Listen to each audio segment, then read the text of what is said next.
Bentornati su Zona GDR, io sono Christian e oggi continueremo a parlare della vastissima ambientazione per Dungeons & Dragons quinta edizione, e non solo in realtà. Oggi parleremo di uno dei 16 piani di esistenza, ovvero i 9 inferi di Baator, laddove i diavoli e le loro malefatte hanno sede e dove gli stessi diavoli tramano per conquistare l'intero multiverso. Oggi purtroppo non riusciremo in un singolo video a parlare di tutti i 9 strati dei 9 inferi, ci concentreremo principalmente sui primi 4, ovvero Avernus, Dis, Minauros e Flegesto, lasciando gli ultimi 5 ad un altro video. Ultima cosa, poi prometto di lasciarvi al video. Io e quelli della zona ci terremo a ringraziare particolarmente coloro che hanno sostenuto il progetto sin dall'inizio e quelli che lo stanno facendo in questo momento, quindi lasciando like, commenti. Questo ci aiuta a crescere, a far valere il nostro progetto in quel di YouTube. Quindi ancora, grazie mille. E vi lascio al video. Questo è l'inferno. Luogo in cui prospera ogni forma di malizia e avvizzisce ogni forma di carità. Questa è la dimora dei diavoli.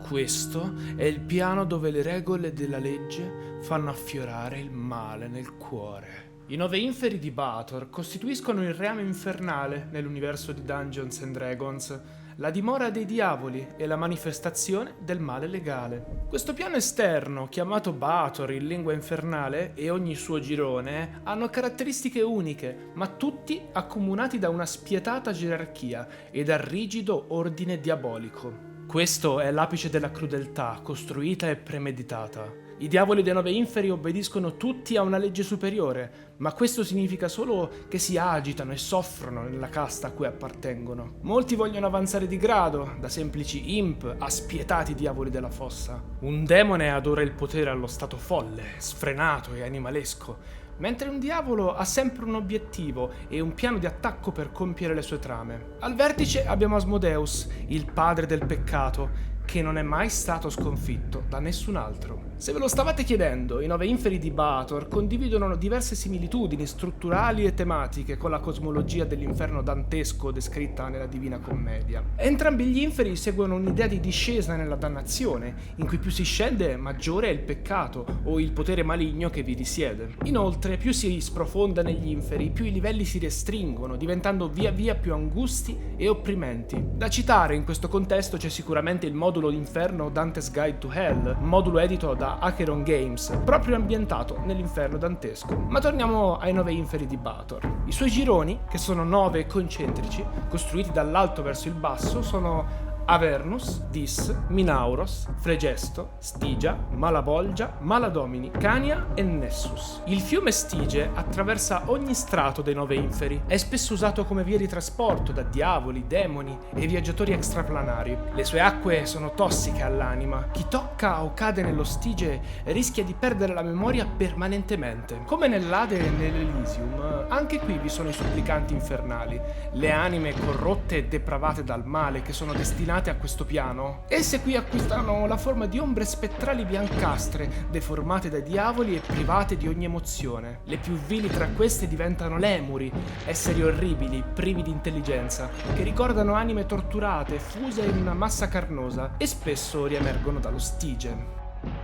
Il primo strato dei 9 inferi è l'Avernus. Viene spesso definito la porta d'ingresso dell'inferno, essendo il livello attraverso il quale devono passare tutti i visitatori o invasori. Asmodeus, il signore supremo dei 9 inferi, proibisce infatti l'accesso diretto ai gironi più bassi, se non passando per Avernus. Il paesaggio di Avernus incarna l'archetipo stesso di un inferno bellico e desolato. Si presenta come un'immensa distesa arida e brulla, costellata di colline bruciacchiate, montagne frantumate e fiumi di sangue e di lava incandescente. L'aria è irrespirabile, densa di fumi acrei, cenere vulcanica e lamenti portati dal vento. Globi di fuoco solcano il firmamento oscuro in traiettorie imprevedibili e spesso mirano alle creature in movimento, precipitando al suolo con esplosioni roventi. La società di Avernus è dominata dall'organizzazione militare. L'intero girone è intriso di sangue e violenza. È il fronte di battaglia primario della guerra sanguinosa, l'eterna guerra tra i diavoli di Baator e i demoni dell'abisso, in quanto primo bastione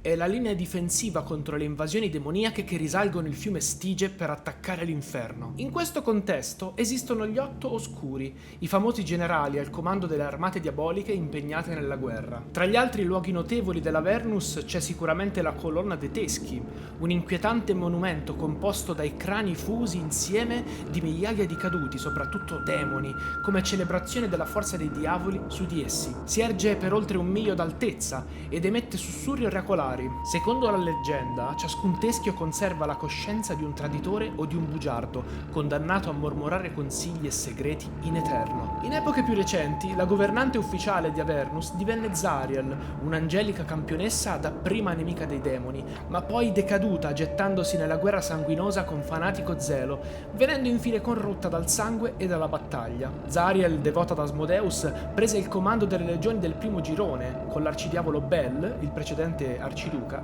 degradato al ruolo di suo consigliere, in realtà un subalterno costretto a servire colei che aveva tradito in passato e ora probabilmente in attesa dell'opportunità di tradirla di nuovo. Questa complessa alternanza di potere è uno degli eventi chiave della lore infernale recente ed è al centro di trame narrative come l'avventura di quinta edizione Baldur's Gate discesa nell'Avernus, dove Zariel e Bel giocano ruoli cruciali. Zariel governa Avernus da una svettante cittadella di basalto, decorata coi cadaveri parzialmente inceneriti di quegli ospiti che non godevano del favore dell'arciduchessa. Un'altra figura importante che risiede nell'Avernus è certamente Tiamat, la regina dei draghi. Sebbene mai ufficialmente signora del girone, la dea drago Tiamat svolse un ruolo importante nella storia di Avernus. Fonti di Advanced D&D narrano che Asmodeus le affidò la vigilanza sugli intrusi e sugli esiliati nel primo cerchio. Dopo la sua rimozione dall'incarico, Tiamat rimase confinata all'ingresso di Dis, il secondo cerchio, come guardiana. Nella timeline dei Forgotten Realms, attorno al 1346 CV,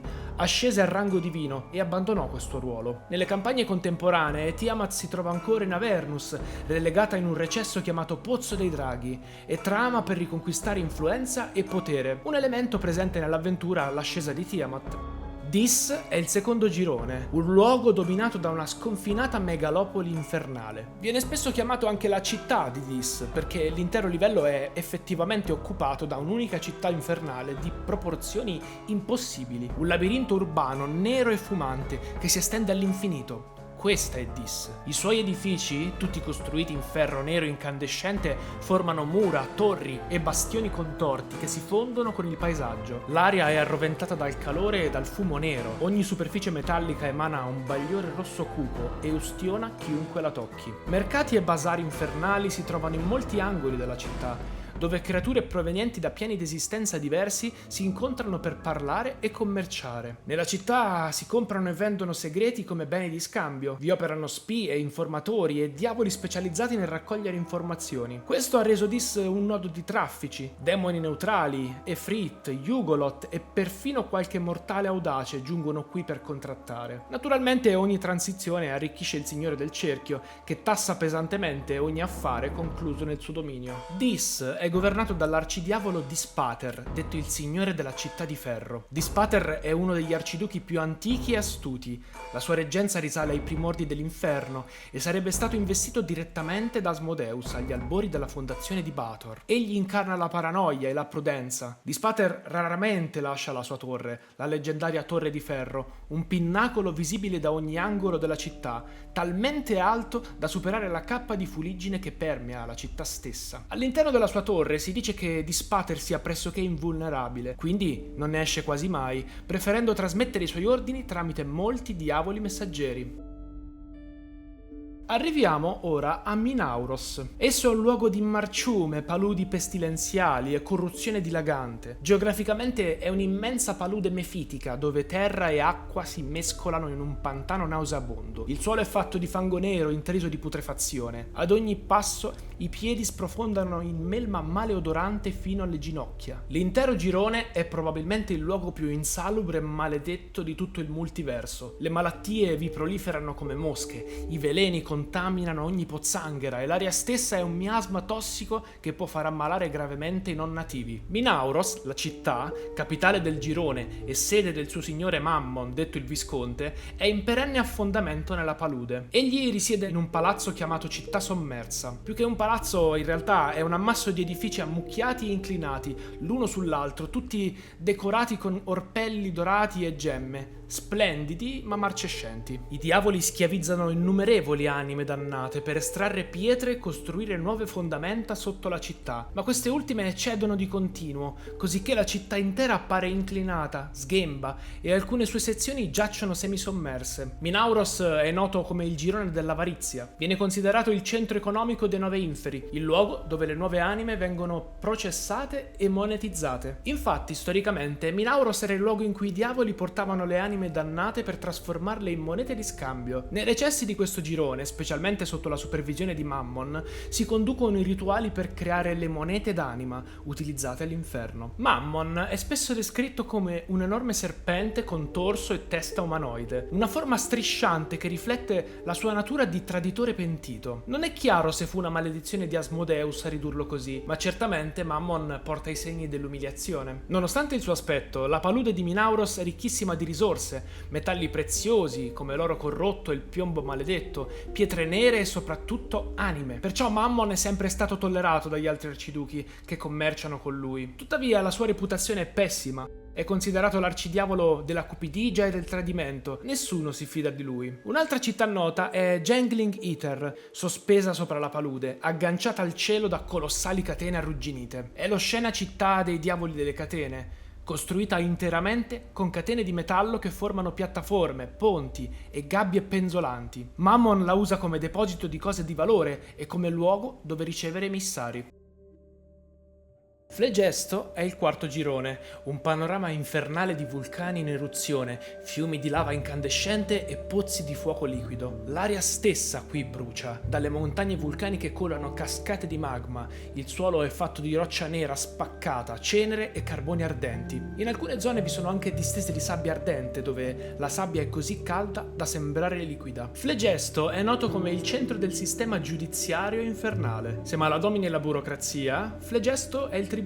Questo girone ospita le corti infernali, dove diavoli e talvolta anime dannate vengono processati per i loro misfatti o per aver infranto le leggi di Baator. Il quarto girone dunque è il luogo di punizione e giustizia legale all'inferno. La struttura di potere vede Fierna e Belial come coregnanti. Ufficialmente Fierna è la signora del quarto girone, ma Belial, suo padre, continua a esercitare enorme influenza dietro le quinte. Fierna è famosa per la sua bellezza diabolica e la sua natura passionale. Incarna la lussuria e la passione del fuoco. Passa gran parte del tempo a indulgere in eccessi e decadenti feste di fuoco e delega volentieri la routine di governo a Belial finché ciò le conviene. La capitale di Flegesto è Abrimok, una città fortezza situata all'interno di un cratere vulcanico attivo. Secondo una leggenda, Abrimok sorge sul luogo dove un'antica divinità fu uccisa e il suo corpo formò la base della città stessa. Al culmine di questa, proprio nel cuore del vulcano, si erge il palazzo di Belial e Fierna,